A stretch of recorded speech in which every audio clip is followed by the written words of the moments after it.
لله. الحمد لله الذي نور القلوب بالإيمان وأكرم الإنسان بالعقل والبيان، وأرسل خير خلقه رحمة للعالمين ليخرجهم من ظلمات الجهل إلى نور العلم والإحسان. وأشهد أن لا إله إلا الله وحده لا شريك له، وأشهد أن محمدًا عبده ورسوله، النبي المصطفى والخليل المجتبى، أكرمه الله بالرسالة وأيده بالمعجزة، وجعله خاتم الأنبياء وسيد المرسلين، صلوات الله وسلامه عليه وعلى آله وأصحابه ومن تبعهم بإحسان إلى يوم الدين.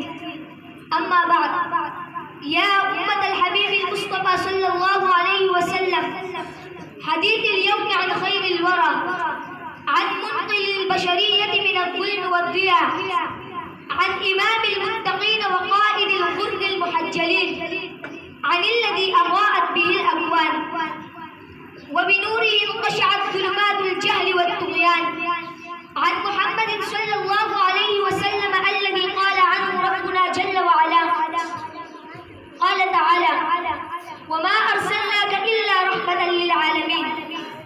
فهو خير قدوة وأعظم أسوة، سيرته مدرسة متكاملة تعلمنا الأخلاق والصبر والرحمة والعدل والإحسان. أرسله الله برسالة خالدة إلى يوم الدين. قال تعالى: محمد رسول الله والذين معه أشداء على الكفار رحماء بينهم. يا أيها الإخوة، لو نريد